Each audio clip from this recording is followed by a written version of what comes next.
Magic the Amateuring, episode 259. That's right. This week, we're talking all about the Rivals of Ixalan rules. Yes. So as you get ready to head to your Rivals of Ixalan pre-release this weekend, you're going to have all the knowledge you could possibly stuff into your brain box, and you'll be ready for any kind of crazy rulings or card interactions or difficult situations you might find your feet stuck in. That's right. Maria, before we get started, though, yes, we have to thank some people. Yes, we 100% have to thank anybody who is a member of the show on patreon.com/MTAcast. Please, if you're not a member of the Less Than 1% Club, the Best Than 1% Club, head over to patreon.com/MTAcast and sign up to become a part of our crazy family. You help keep the show on the air, coming out through your cat's mouth, engaging in the world, being a part of us all here in humanity, being broadcast out to the aliens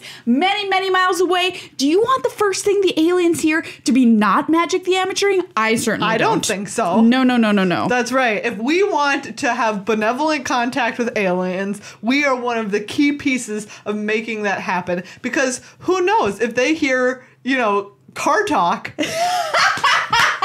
That's a lie. I'm pretty sure car talk would also lead to some sort of alien good war. encounter. No, I'm okay. No, I think that would end up okay. Burbly goop, my ship has broken down. Exactly. Click and clack, where you at? Oh, thank goodness I have click and clack to listen to.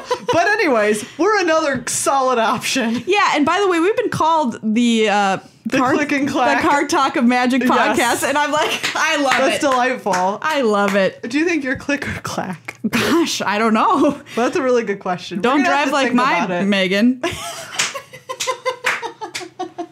We also, of course, have to thank our sponsor, Card Kingdom, cardkingdom.com/MTAcast, the place to go for all of your Magic needs. In fact, Rivals of Ixalan is about to be out. And yes. If you go over there right now and pre-order a box of Rivals of Ixalan from Card Kingdom, it will get to you so speedy fast as soon as the release arrives that you're going to be thinking, wow, did I travel backwards in time that this, and then forwards again? That this got here so quickly? Either way, you can travel in more directions than a train. That's right. So, cardkingdom.com/MTAcast, a fantastic place to go. No matter what kinds of Magic you're thinking about playing, they got a way to make sure you're all set up to do it. All right, Meghan, are you ready to dive deep into the Rivals of Ixalan rules? I am. All right. I'm ready to dive down. Oh, I get it, but not in this set. That's right. Maria, we can't do this just between the two of us. Though. No, we sure can't. So how are we going to do this? Well, I thought we'd invite one of our very special friends, Judge Rob, to join us, as he always does, to help explain the rules and interactions. Welcome, Judge Rob. Welcome. Hi. Good to be here. Yes, yes. Mark my place because it's very interesting. Yeah. And hide this underneath the table. Wonderful, wonderful. Rob, welcome to the show. Thank you for coming in and helping us out. I always ask you this at the top of any new set. What are your overall thoughts on how your first impressions, Rivals of Ixalan? My first impressions is that this is Ixalan. It was all the cards they left out. Everything they forgot on the floor. Well, everything, or that they elected to. They were like, you know what, dinosaurs are exciting enough. We don't need exciting cards with dinosaurs on them. We just need the word dinosaur on a bunch of cards. I mean, they're not wrong. Okay. Yeah. Yeah. You know what's interesting here, too, is that I just want to point out, if you're a little confused, like Legion Conquistador is in this set, and it was in Ixalan, so they're going to put a couple of reprints in here kind of to help smooth out the draft environment, which I think is cool. Yeah, especially when they changed to second pack, first packs. We're drafting two of the small set. That made certain cards unable to be printed in the large set. Unable to be. Legion Conquistador is a key one, because you need, in order to play deck with Legion Conquistador in Limited, you really want like 3 to 5. Yeah, right? You need a critical mass. And you couldn't get that from Ixalan being the third pack and also being a 260 card set, right? Yeah. It just wasn't going to happen. And now you can actually get a lot of them because they're common in a small set, and you're drafting 2 packs of it. Ooh, that's going to be exciting. It's going to be much better. Not that it was good. I did it. I played the 5 Legion Conquistador sealed deck, and it was totally adequate. Yeah, I agree. It was seems about right. It was fine. Yeah, I was like, all right, Legion Conquistador, put 3 cards in my hand. And they were like, mind rot you. And I said, discard 2 of these, play another one, put 2 more in my hand. And they were like, why are you playing all of these? And I go, I don't know, beats mind rot, I guess. Next level, Rob. Yep. Next level. All right, so where do we want to start with Rivals of Ixalan? Kind of looking at some of the stuff that's coming back from our old set? Yeah. So like I said, this is a lot of the same as base Ixalan. And so all the core mechanics of Ixalan are coming back. Sure. So there's Raid, Enrage, double-faced cards, and Explore. Are all back. Right? Welcome. And I want to talk about Explore. It's on mostly rare cards, so it's mostly complicated Explore. It's right. No, well, Yeah. I wish that's what it was called. well, Complicated Explore. well, in that you're exploring more, right? Yeah. So like on other Explore cards, sure, you sure. usually explore once in a turn on a single creature once. Yeah. And it would be just that creature exploring on itself. In Rivals, there's things like stop tapping the table. Got Yeah, it. there you go. For Rivals, there's stuff like Path of Discovery, which is an enchantment for green and 3. It says whenever a creature enters the battlefield under your control, it explores. So this lets every creature explore, and sometimes creatures will explore twice. They actually just have a creature that explores twice. Jade Light Ranger, green, and 1 for a 2/1. When it enters the battlefield, it explores, then it explores again. That behaves exactly the same as Path of Discovery with creatures that already explore. Which is you do the explore mechanic, which is you reveal the top card of your library. If it's a land, you put it in your hand. If it's not a land, you put a +1/+1 counter on the creature, and then you decide to either put it in your graveyard or keep it on top, right? Sure. The same complicated, weird dance that you did before, but then you do it again, and oftentimes you know your top card because it'll have been a non-land that you left there because you'll be like, that's pretty good, so you get another +1/+1 counter. Yeah, that And- card's sweet. Yeah. Jade Light Ranger itself, oftentimes you'll draw 2 cards because you'll see 2 lands and you'll be like, got me out of that mana flood. Or you'll get 2 counters on it and it's going to be a 4/3 for 3 or some combination of the 2. And I like all the modes on it, basically, as far as play goes.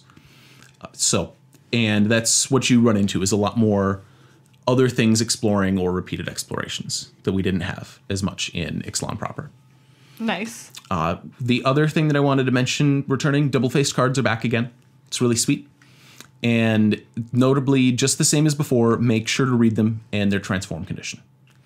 Because they don't just auto-transform. Golden Guardian is the one that I want to really call out. It's a 4/4 for 4. It has Defender, so it like fights dinosaurs and dies, mostly. For 2 mana, it fights another target creature you control. Yeah, that somebody's going to screw that up. Yeah, it doesn't fight their things. It fights your own things. And then as part of this ability, it says when it dies this turn, return it to the battlefield transformed under your control. So it has to fight something you control. You have to activate this ability to be able to transform it. Doesn't matter whether or not it survives the ability. So if it fights another 4/4 and trades with the 4/4, it dies and then transforms. It returns to the battlefield transformed. So it has to die. So if you're Yes. fighting it for I don't know what reason and it doesn't die, it doesn't work. Okay. Well, there's an instant that gives a creature -2/-2 in this set. Okay. And so Interesting. So if you have it fight like a 4/5, they could -2/-2 to make your guy into a 2/3. And so And then all you did was pay 2 mana to kill your creature. correct. This is not Amazing. value. Don't do this. Okay. And then on the other side, it's Goldforge Garrison, which is really good. It taps to add 2 mana of any one color to your mana pool, which is already great. And then 4 and tap to create a 4/4 colorless golem artifact creature token. Nice. Yeah. And the token does not have Defender. Token will Sweet. will Oh. gladly go out and attack. Okay. So unlike the front face, it doesn't make things that are the front face. It makes better versions of them. Yeah, and it's worthwhile to note, just FYI, public service announcement, some of these flips are maze and some of them are not. So Yes. like Rod said, reading the card explains the card. Exactly. Golden Guardian, not optional. If for some reason you don't want Goldforge Garrison, you're getting Goldforge Garrison. I don't want this special land. I don't want to pay 4 and make a 4/4 every turn. Yep. Losing this game sounds a lot better than winning. Yep. All right, so what is our new splashy mechanic? The one new thing, Ascend, or you might see it as the City's Blessing. So cards will say Ascend on them, so they might be like Tendershoot Dryad, a green and 4 for a 2/2, Ascend, and I'm going to give the text on that in a second. At the beginning of each upkeep, create a 1/1 green Sapperling creature token, and Sapperlings you control get +2/+2 as long as you have the City's Blessing. Sick. Yeah. So it makes 3/3 sometimes. And the Ascend is what gives you the City's Blessing. Permanents that say Ascend on them, it's a static ability. It just turns on as soon as you have 10 permanents. no matter what kinds of permanents they are. They can be treasure tokens, they can be sapperling tokens, they can be a bunch of random dudes and lands. They can be just lands. Instants and sorceries that say Ascend, check at the time they resolve. They give you the City's Blessing. And the City's Blessing is something that once it's turned on, you can never lose it. They can destroy all your permanents and you still have the City's Blessing. Ooh. And question, this is one that a lot of people have been asking. Can you respond to somebody attempting to get Ascend? Maybe. So it depends on what they're trying to do. So if you have Tendershoot Dryad, 9 permanents, and it goes to your main phase, they're not going to be able to respond to you playing a land. Sure. They could do something before that. Like during your draw step, they could kill the Tendershoot Dryad, right? For something like Golden Demise, which is a sorcery with Ascend, they could respond to the spell on the stack and like kill one of your creatures in order to keep you from getting Ascend. Or from ascending to have the City's Blessing. Okay. And so the City's Blessing itself is not something that you can respond to them getting, but you can respond to the thing that would be giving it to them. So you can respond to the creature spell if you have Tendershoot Dryad out.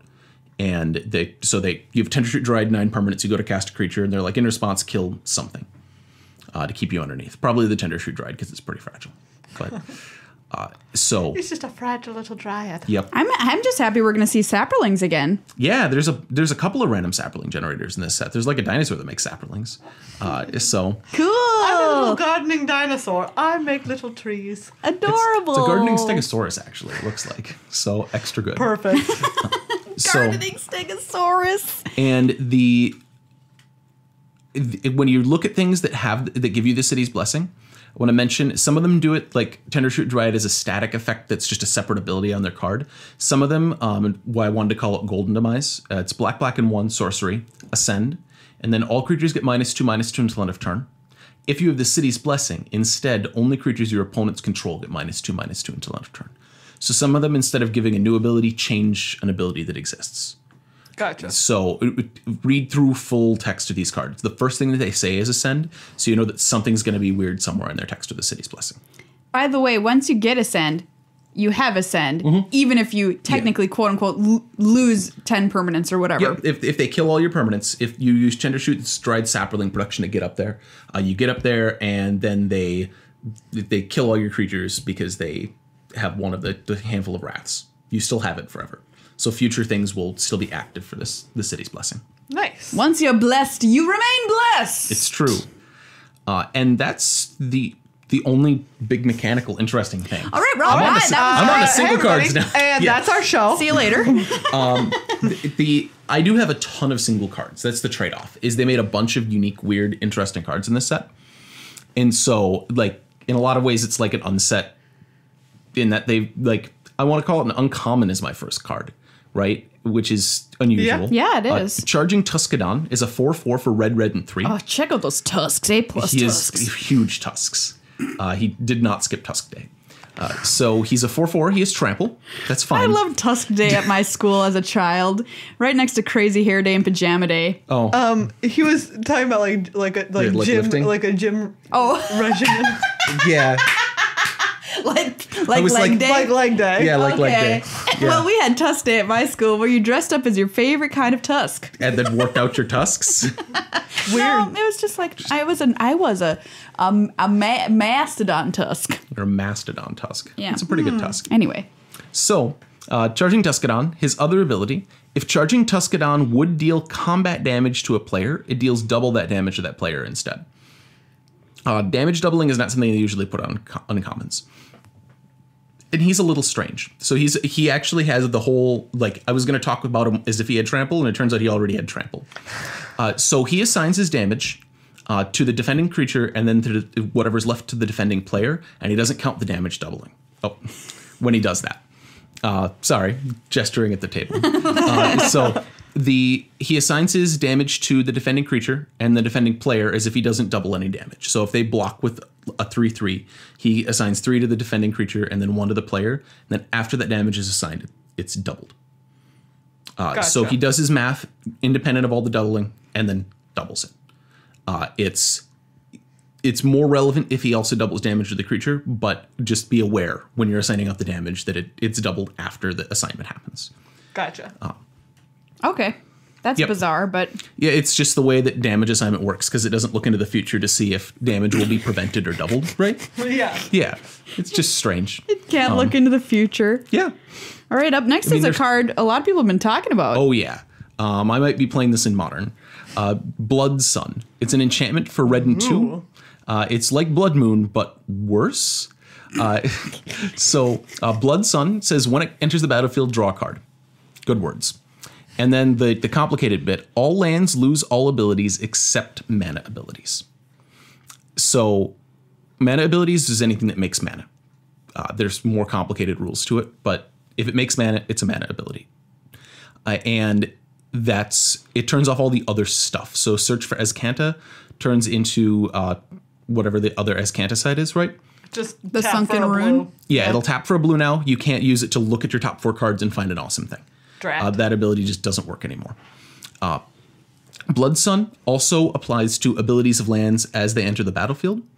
So notably, if a land tries to enter the battlefield tapped, we have this cycle of comes into play tapped lands in this set at Uncommon.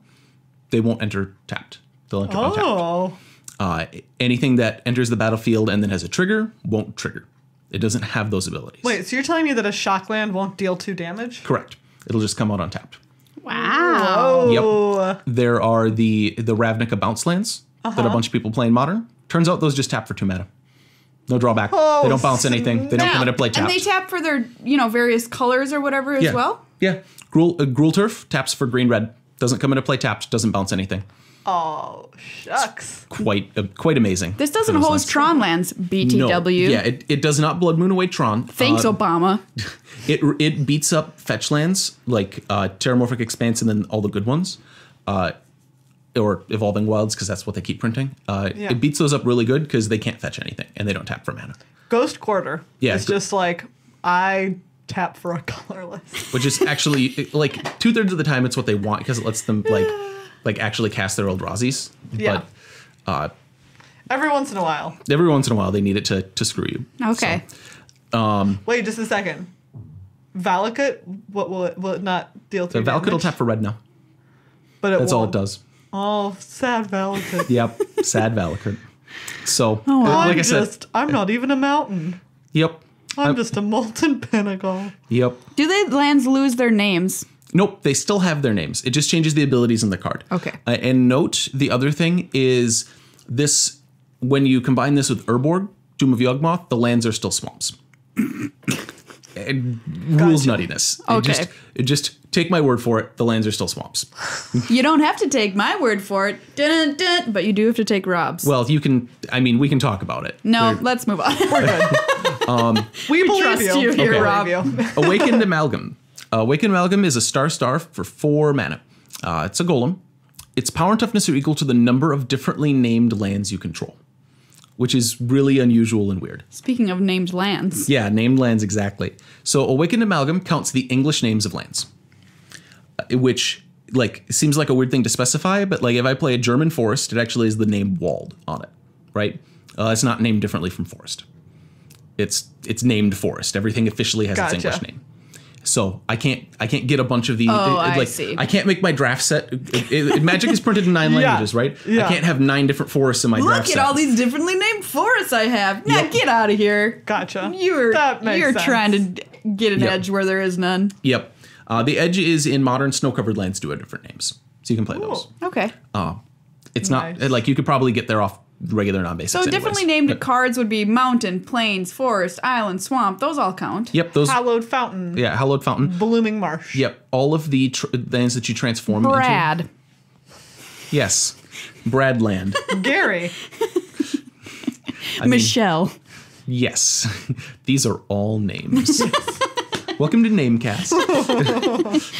Where we talk about names. Yep. So that card's only going to be fun and limited if you manage to put together a crazy 5-color deck or something. Well, you could also play it with the transform cards because they all transform into lands. Oh, okay. And then there's like I said, this set has the comes into play tapped duels, Sure. and those have different names.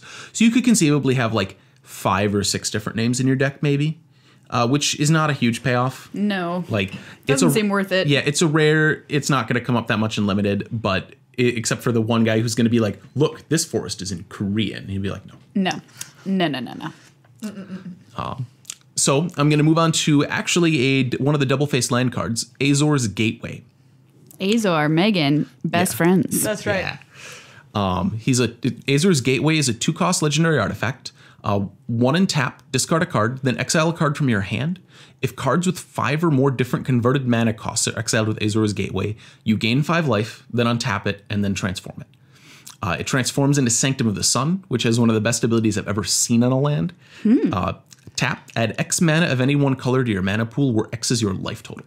Add 1 million mana. Wow. Get hoofed. Yeah, there are very few lands that can tap for 10 or more mana. This will consistently tap for, I figured, probably 8. So the things that I want to note: split cards, count their front face only. So Azor's Gateway is a converted mana cost of 2. It doesn't have 0. Sanctum of the Sun doesn't have a converted mana cost in the back. We don't care. Gotcha. Or transform cards have just their front face. Gotcha. Split cards that have the 2 different sides, which we have some in standard because of the aftermath stuff, sum their mana costs to determine the converted mana cost when they're in exile. So they don't have 2 different converted mana costs. They have a single sum number. Yes, and this is important for several cards, over the history of Magic. Yes, so and this is a good thing to know. Yeah, and this changed with the release of Amonkhet. So if you're coming back to Magic from not having played for a year, Amonkhet changed that. Split cards now have a converted mana cost of their sum. They used to have 2 different converted mana costs at once. So because people were doing some cheaty things. They sure were. In Modern with Cascade. No, with what's the one? Yeah, there was. Now it uses Cascade. Yeah, Cascade's better with it. What they were using was they were Kari Zev's some expertise. Oh, that's right. Kari The Zev's expertise cards. Yeah. And they work cascading, but you had to be you could only use basically 1 card. Yeah. That mattered. And now it's actually better on the other way because you can play some of the cheaper ones in like Living End style decks and cascade past them. Gotcha. So it's 6 of one, half a dozen of another. It just stopped you from being able to Armageddon.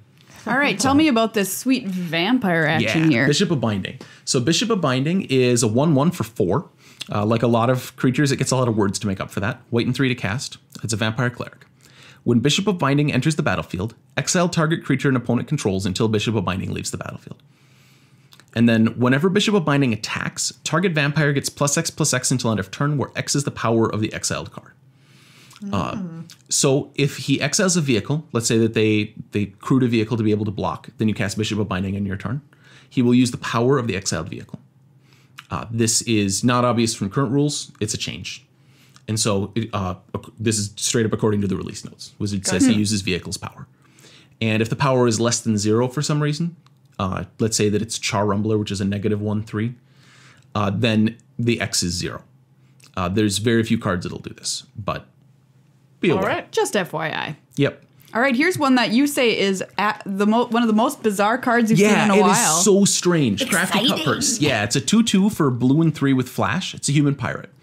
When Crafty Cutpurse enters the battlefield, each token that would be created under an opponent's control this turn is created under your control instead. That's strange. It replaces a token entering under their control with entering under yours. And there's actually rules for the ordering of replacement effects. Because entering the battlefield as a copy of something, so there's Vizier of Many Faces, right? It makes an embalmed token that enters as a copy of something, right? Well, Vizier of Many Faces, if you try to embalm it and I Crafty Cutpurse you, who gets to choose what it copies? Gotcha. I don't know. The controller of the Crafty Cutpurse, the person who's coming under. The Crafty Cutpurse goes first, basically. Okay. Well, that makes sense. Yeah. So the Crafty Cutpurse's controller gets to make all the decisions for that thing. It also means that Anointed Procession doesn't apply to them. So if they have an Anointed Procession, they have a token producer. They try to make a token. You Crafty Cutpurse in response. And you go to get the token. You don't get 2 tokens. The Cutpurse applies, before the Anointed Procession does. Okay. Which is unusual and weird. Crafty Cutpurse, if there's 2 of them, so if you're in a multiplayer game, ask somebody who knows, you're ordering replacement effects. Okay. If you're in a 1v1 game and each of you apply to Cutpurse, it mostly just means that you've washed the effect. Because it tries to come to me and then it goes back to you. Gotcha. If it's in a multiplayer game, it's the controller of the affected object makes the choice, and so they choose which one goes first, which may determine whether or not the second one gets to apply. All right, so if you're in a Perfect. game and you manage to steal somebody's oh gosh, what is the best way what's a card that would make you a bunch of treasure all at once? There's Revel in Riches will Spell do it. Swindle. Spell Swindle. There's one that costs 7 in the set that's red that does it based on how many lands you control. Yep. Yeah. So the time that happens, please send us a photo. That's right. If you have a Yeah. Crafty Cut purse for a boatload of tokens. We want to see it. We want Well, to know. there's a lot of good ways to make a pile of tokens in EDH too. So That's true. yeah. Hashtag get pursed. Yeah, if you Crafty Cuff versus Spell Swindle, I will be very excited, and that's going to be a lot of mana. Don't think it's going to happen in And this limited also, format. while you have that enchantment in play, that allows you to win if you have 10 treasure. Revel in Riches? Oh, yeah. Revel and Riches, yes. So remember to use the hashtag #GetPurse. Thank you. Okay, moving on. Dead Man's Chest. Great name for a card Yeah. in this set. This card is pretty. This card is black and 1 for an enchantment aura. Enchant creature an opponent controls. So what that means is if you gain control of the creature somehow, then it's going to fall off. Oh, exciting. And when enchanted creature dies, exile cards equal to its power from the top of its owner's library. You may cast non-land cards from among them for as long as they remain exiled, and you may spend mana as though it were mana of any type to cast these spells. Any So- type? Okay. Any type. So you could use colored mana as if it were colorless. There are 6 types of mana and 5 colors. Okay. White, blue, black, red, green are both colors and types, and colorless is not a color, but it is a type. Got it. So this is basically a nice way to say you can cast Kozilek with this, Okay. even if you only have swamps. And so Dead Man's Chest does some interesting things. You still cast the cards at their normal times. It doesn't give them flash. It doesn't let you cast them immediately. You just get basically a big pile of booty that you can look through and then cast at your leisure. Yeah. The cards are exiled face up. They know what the treasure that you've stolen from them is. There's a bunch of weird nonsense with owning and controlling. If they control your creature, you'll exile cards from your library. Right? So if they Gotcha. if they take your creature, they hostage take your creature and they cast it, you still own it. You can put a Dead Man's Chest on it and then kill the creature, and then it looks at the owner to determine whose library they come So it from. would look at your library. Yes. All right. Which might be good or might be bad. They Yeah. cast their hostage taker, so they might not have any other good cards. If somebody steals your treasure, by the way, and you don't know what that treasure is, hey, start looking at your own treasure. Yeah, because exactly. Why come aren't you on. taking stock of the things to be thankful for in your life? Specifically, your treasure. Specifically treasure. Do you have anything in your life, Megan, that you would classify as your treasure if someone stole it? I mean, if someone stole my cat, I Oh, would be like yeah. upset. Where's Megan's treasure? In fact, my cat's name is my treasure. That's not my cat's Come here, name. Megan's treasure. No, the cat's name is my treasure. So Oh, whoever's my calling it, treasure. you say my treasure. My treasure. It's weirdly possessive. No, Megan doesn't even own her cat. It's a cat that just That's true. happens to live I with her. do not say that I own my cat. No. That is true. It's just how cats work. Exactly. It is the accurate. cat that lives with me that I care for. This card, Rob, is pretty cool. Direfleet Daredevil? Yeah. Pirate Caster Mage. It's a 2-1 for red and 1. It's a human pirate. It has first strike. Okay, I'll play this card. When it enters the battlefield, exile target instant or sorcery card from an opponent's graveyard. You may cast that card this turn, and you may spend mana as though it were mana of any type to cast that spell. If the card would be put into a graveyard this turn, exile it instead. Basically, it lets you flash back out of their graveyard. Nice. With one important exception, which is if the card goes somewhere other than exile, or other than the graveyard, it still goes to the normal place. Normally, flashback says that if it would go anywhere but exile it. Yeah. That's not what Direfleet Daredevil says. Gotcha. If you cast a spell from their graveyard and they remand it, it'll return to their hand. Okay. If it's a card like a Zenith that shuffles itself into its owner's library, it'll shuffle itself into its owner's library. Yeah. So be aware of this. This is a little bit different of a card than Snapcaster Mage. So it just spells out all the pieces and doesn't have the room to say what it needs to say on it. I think it's cool that there's a super red cool. Snapcaster. Yeah, and it's an evil Snapcaster. It lets you Snapcaster their stuff. Yeah, it's like Mirror Universe Snapcaster. Ooh. Yeah, I could see this in an alternate future site just being alternate Snapcaster. I want to make a red control deck that's doing all the same things as a blue control deck, but doing it in red. Well, so you could come close to that, except that you have the word random stapled to a bunch of cards. Play like Goblin Lore instead of Brainstorm. I'm playing So just Pyroblast. random. I want to make a new hashtag. Yeah. For people, if you also believe that your cat is just a guest in your house, send me a photo of the cat that lives in your home that you care for with the hashtag #mycatguest. Oh, All right, moving on. Also, a new show on Animal Planet. My cat. My cat guest. Italy, Primal Storm. Roar. This is one of a cycle of legendary dinosaurs. I have another one coming up later. It's a 6/6 for red, and 4 legendary creature, Elder Dinosaur. It's an old dinosaur. Very old. Whenever Italy Primal Storm attacks, exile the top card of each player's library. Then you may cast any number of non-land cards exiled this way without paying their mana costs. Whatever. Wow. This card's so dumb. This card's incredibly dumb. It's like I might build a red commander deck for it because I just want to attack with this with haste all the time. Yeah. So the thing is, you cast them immediately. It's use it or lose it. You can't put any of them on layaway for later. And the thing that you do choose is the order in which you cast the spells. So if you exile a creature from your top of your library and a Wrath of God off the top of their library, you can cast the creature first and then the Wrath of God. So the Wrath will resolve first. Because they all go on the stack at the same time and resolve top down. Gotcha. If you don't cast them, they stay in exile. He just eats the things. I must storm. Devours their future. I know every piece of food I eat ends up in exile eventually. Gross. Moving on. Eventually. That's the way I look at it. Form of the dinosaur. Yes. Have you ever wanted to be a dinosaur? Yes. Yeah. Yes. When you were Yes. a kid and they asked you what you wanted to be when you grew up, did you write dinosaur I on the wrote sheet? dinosaur many times. Okay. Specifically, frilly neck, puff out dinosaur. I don't think those even existed when I was a kid. Are you a lot younger than me? Am I? Well, no, they had the... Okay, yeah, they I'm don't talking puff out. about the they just- Jurassic Park one. Oh, yeah, those ones, yeah. I'm thinking of the ones that have all these feathers that they have now on Ixalan. Oh, yeah. Like, no, because no, these no. all have all sorts of No puffy neck dinosaurs feathers all had over. feathers when back in my day, Right? dinosaurs That's didn't what I'm have saying. Feathers, they had soft, silky, smooth, thin skin that they made even softer with Dove Supreme Care Lotion. Can you order that from Card Kingdom? Cardkingdom.com/MTAcast/ You can get your Dove Lotion. Your Dove lotion for dinosaurs only. Yes. Specifically. Rub it on your dinosaur cards. Exactly. This card is bad, but anyway, read it's it. bad but weird. Red 4 enchantment. When it enters the battlefield, your life total becomes 15. And at the beginning of your upkeep, form of the dinosaur deals 15 damage to target creature an opponent controls, and that creature deals damage equal to its power to you. You are fighting. You're a dinosaur and you fight all the time, and you must fight. This is not optional. I'm a dinosaur and I fight all the time. You have no mercy. You have no weakness.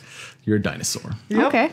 And so if you want to opt out, you can respond to the trigger. So you can target something with the fight ability and respond to it by killing the creature Okay. in order to save yourself from getting hit by their dude. Wow. Okay. But they have a little bit of control because they can just leave you with only like 5/5s to fight. Yeah, this is another card. There was a form of the dragon which existed before this. Yeah, Which that- apparently is very good. Yeah, and that set your life total every turn was the thing. It set your life total to 5 every turn. Okay. So unless they dealt you 5 damage, you couldn't die. And it also said creatures without flying can't attack you because dragons fly, and so they can't fight you. You're flying. Nice. And so this makes you dinosaur, which probably doesn't fly. Some of them here do. I don't know, but it makes you a non-flying dinosaur, and then you have to fight because You're a dinosaur. And Yeah. That's you do. what Yep. you It's do. what you do. dinosaurs are most of the worst dragons, as far as I can tell. in Magic lore. Brutal. Wow. Brutal. Laying down some harsh truths. Yep. Because the form of the dragon also just 5s things and doesn't deal you anything back. And it 5s their face. You're just like, you. By the Creatures way, can't attack you high-fiving anyways. someone's face in most circles is known as a slap. Yes. Yeah. Most. So, Induced Amnesia, which is like a brain slap. Blue and 2, enchantment. When Induced Amnesia enters the battlefield, target player exiles all cards from his or her hand face down, then draws that many cards. When Induced Amnesia is put into a graveyard from the battlefield, return all exiled cards to their owner's hand. All these exiled cards. Sorry. So Induced Amnesia is 2 triggers. It comes out and it hides their cards, and nobody can look at them, including the person who exiled them. And exile their cards or your cards. Yeah. They're gone. They're gone until it goes to the graveyard. If you bounce this, there's a couple ways to do it in this set. Those cards are gone forever because the trigger that gives them back is based on Induced Amnesia going to the graveyard. Gotcha. Also, it's a trigger. The exile cards thing is a trigger. It goes in the stack. If somebody responds to that trigger by killing Induced Amnesia, the other trigger that tries to return stuff goes in the stack above it, resolves first, and there's no cards to return yet because the other one hasn't happened and exiled cards. Then it's going to exile some cards face down forever. Gotcha. They still draw cards to replace them. So, I mean, they're not totally out of cards, but you can exile cards forever in a couple different ways with Induced Amnesia. Gotcha. Paladin of Atonement. White and 1 for a 1/1. It's a Vampire Knight. At the beginning of each upkeep, if you lost life this turn, put a +1/+1 counter on Paladin of Atonement. When Paladin of Atonement dies, you gain life equal to its toughness. Super straightforward. Eventually you gain some life. But what happens if its toughness is negative? So like there's a card that gives -2/-2 in this set? Yeah. Yep. You still gain 0 life. Yeah, it seems like gaining negative life is not something Wizards is very interested in. They've made it so that anything very that tries to complicated. calculate that ends up with a 0 instead. Okay. Gotcha. And so, just like we talked with Bishop above, it gets 0 back and gives you 0 life. You don't gain negative amounts. Perfect. This is Megan's preview card here. Polyraptor. Yeah, Yay! it's actually super adorable. It is. It's looking at itself. myself, pretty dinosaur. Does that mean that it's like aware enough to know what its reflection is? I think so. That's what I'm gathering from the art on this card. Is that Polyraptor is self-aware and understands. It is looking at itself, and another dinosaur is looking back. Soon it will fall in love with its image and drown. Yeah. This is a classic. Actually, the Polyraptor is based on the tale of Narcissus. So, Yep. this is an ode to Theros Oh, wonderful. and mythology. Yep. All true. This is all true. All true. Yeah. This is all true. Direct from WotC. I bet somebody there Yes, gave you this exactly. whole story. They gave me all of that. Yep, absolutely. 100%. There's a button you can press on Meghan where she opens her mouth and just WotC speaks out of it. Yeah. Is this like the cat broadcast thing? Did you It install is. that in It her is. too? Yes, same technology. Okay. Yeah. It's unfortunate sometimes, but it is what it is. The Polyraptor. Green 6 for a 5/5 dinosaur. Enrage. Whenever Polyraptor is dealt damage, create a token that's a copy of Polyraptor. And this is going to happen even if Polyraptor is killed by that damage. Nice. So you basically have a raptor that isn't killable by damage. It comes back. Yep. It just makes more copies of itself forever. Life finds a way. Yes. Life finds a way. Back again. Oh, here's your other big Yeah, here's the other legendary elder dragon. dinosaur. Tetsamok, Primal Death. Just a great name. Wow. I Can love we this just name. pause one moment? If you didn't hear us just like gloating about it on stream, we called it Primal Tides. We called it. Oh, yeah, that's right. Last week's episode, we were like, what's the blue one going to be? Yeah. Anyway, Weirdly enough, we managed to guess Primal Tide. time in. There you go. Sorry. Anyways. So, Tetsamok. Tetsamok is a legendary creature, elder dinosaur. Death Touch, 6/6. Black, and reveal him from your hand. Put a prey counter on target creature. Activate this ability only during your turn. And then when Tetsamok enters the battlefield, destroy each creature your opponents control with a prey counter on it. Nice. So, Tetsamok does not care about how many times you activate his first ability. Or his middle ability, the black and reveal. Mm-hmm. So if you have 6 black mana and you want to make 6 pieces of prey, you can do so. Nice. In the same turn. The only restriction is during your turn only. Yeah. And the other thing is Tetsamok doesn't care how things get prey counters. So if you're in a multiplayer game, like Two-Headed Giant, and your teammate has Tetsamok and puts prey counters on a bunch of their stuff, and you cast Tetsamok don't care. Tetsamok eats all prey. Nom, nom, nom, nom, nom, nom. Tetsamok noms. If you're in a Two-Headed Giant game and both of you have Tetsamok, it's probably either going really well or really poorly. So that'd be very Yeah. exciting. True. Play if possible. Guys, pretty good. So my last one is another uncommon. Atzocan Seer. It's a 2/3 for white, green, and 1. It's a human druid. Taps to add 1 mana of any color to your mana pool. And I wanted to note this is not 1 mana of any type. We talked about mana types before. Atzocan Seer, unlike the other cards that we talked about, can't cast the Eldrazi colorless mana symbol. Gotcha. It's not necessarily relevant right now, but somebody's going to run into this. You never know what Yeah. someone's going to do. And his second ability is Sacrifice him, return target dinosaur card from your graveyard to your hand. He can't use his first ability the turn that he comes out, but he can use the second one. Yeah. I figured while I was here, I would mention it. I just Perfect. wanted to call out the type versus Well, I'm color here. difference. For Yep. sure. Yep. Now, Awesome. Reader Thank you, questions. Rob. Listener questions. Before we continue, we have to tell you about our awesome newest member of the MTA family, which is Ultra Pro. Ultra Pro, an amazing place to get card sleeves, play mats, other things that go with cards. Around cards, Yes. surrounding cards, under Through cards, cards. over cards, Behind cards. in front of cards, all of the places. Anything that you that's can put card things. adjacent. Exactly. Ultra Pro. Great place to get that thing. Yeah, if you're heading to the pre-release this weekend, stock up on some cool Ultra Pro stuff. We love the Eclipse sleeves. They shuffle like butter, which they should start printing on Yeah, the packs as much as we say it. Deck Shuffle boxes, like butter. play mats. Great art. Awesome art on all of those Lovely things. stuff and lovely people. Yeah. ultrapro.com. All right, simple card questions from our listeners. I'm going to kick things off here from Candy Arts. What happens with Golden Guardian when you reanimate it with God Pharaoh's Gift? Does it get exiled when it should transform? And yeah, this is Let's pull up God Pharaoh's Gift then. We've we've kind of heard a couple of times. Something that's kind of interacting with exile with these double face cards. So, God Pharaoh's Gift.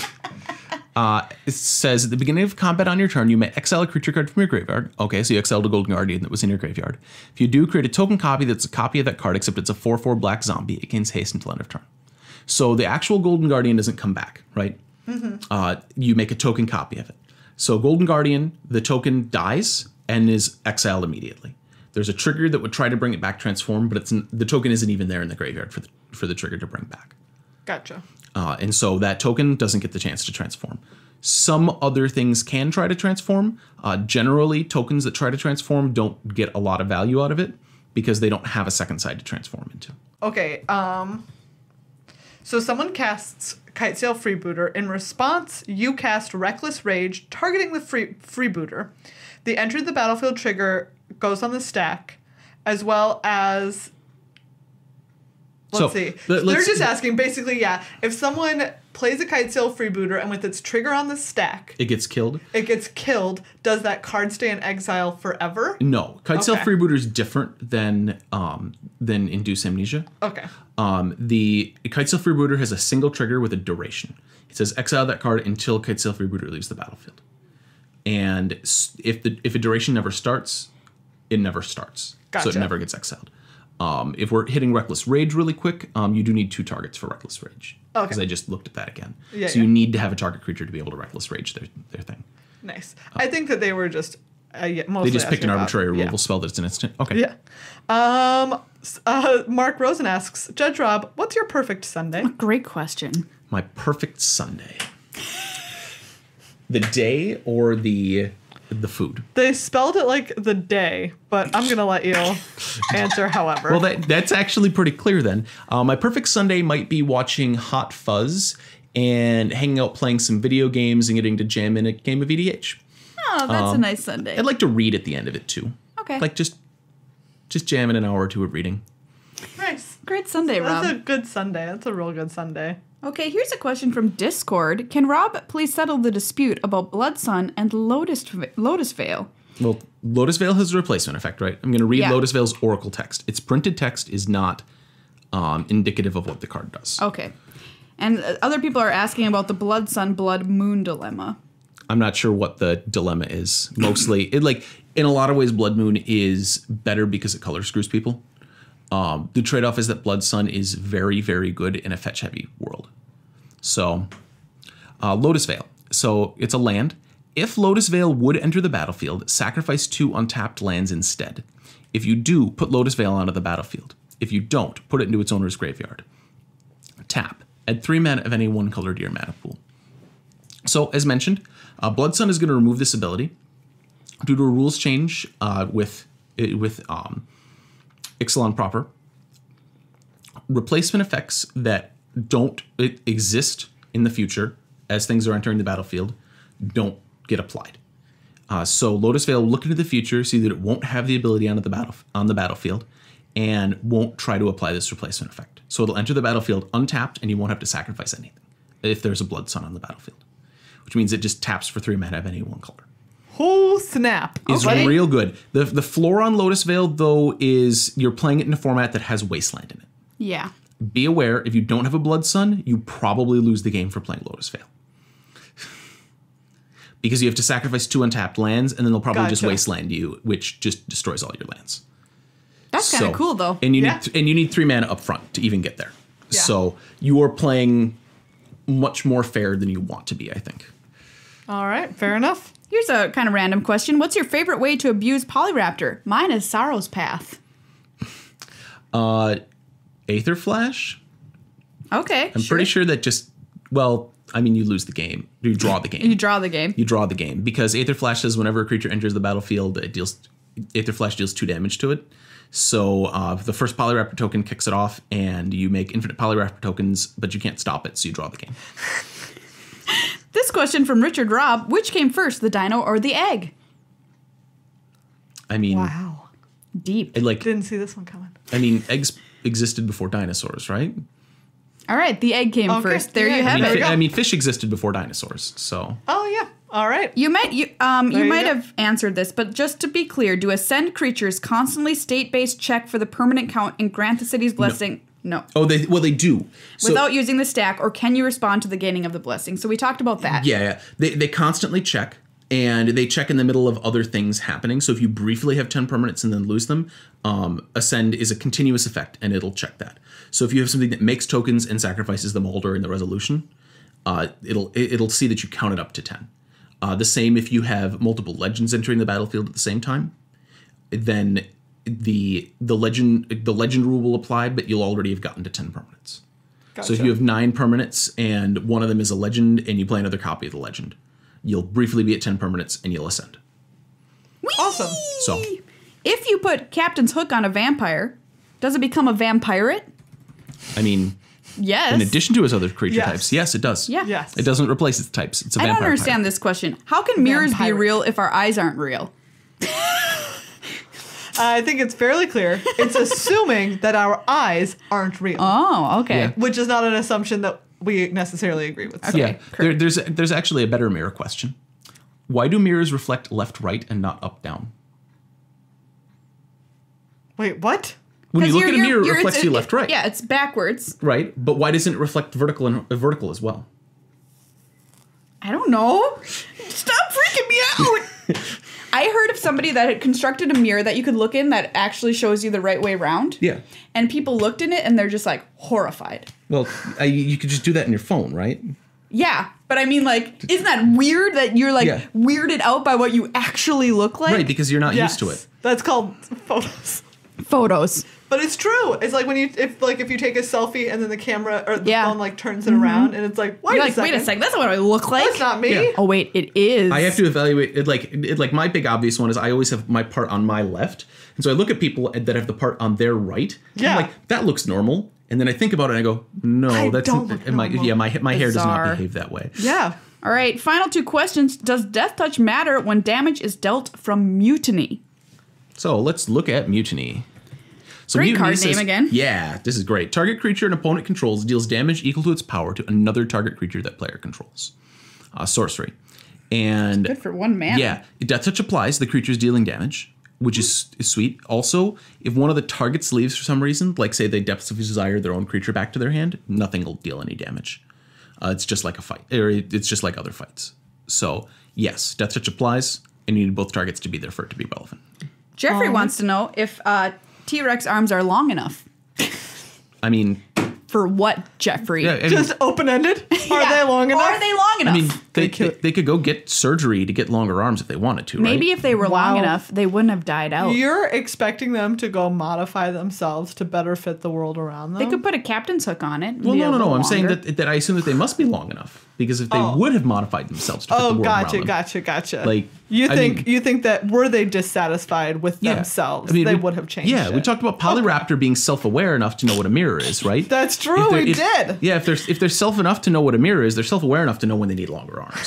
So true. So this is all great. This is all great. By the way, if you're watching the YouTube version of this, and if you're not, it'll come out on Thursday of this week that you're listening to this episode of the release date. Judge Rob does go into our comments and answer questions. So if you have some question that wasn't answered here, feel free to head over to youtube.com/MTAcast on Thursday, and Rob will be there to answer more. Yeah, I will answer a bunch of stuff. I generally, like, for 2 or 3 days, come in and just sweep every couple hours for things. Okay, everybody, the moment that you've all been waiting for with bated breath, I know I have its cutest card from Rivals of Ixalan. Ooh. Okay, we'll do grossest card later. Meghan needed a hot moment. Yeah, that's true. I'm not up to looking at gross things today. That's fine. Fair enough. I was a little sick over the weekend, and I'm fine if we don't look at gross things. We can pass it over for now. All right, but let's look at cute things, shall we? I'm going to give you your runners up here. First runner up, Araska Frillback, which is a cute cat-looking dinosaur holding a little fish in its mouth. Oh, it's so cute. Pretty cute. Yeah. Pretty cute. All right, here's one that not everybody will agree with me on. Mausoleum Harpy. Runner up, Mausoleum Harpy. Because it just looks like a little dirt bird with feet that's like, wah! Okay. Oh, I mean... Some of my Those look cutest like cards are just aggressively weird, opposable toes. Weird Yeah. looking. Aggressively Yeah. opposable. And this one, very tough choice here.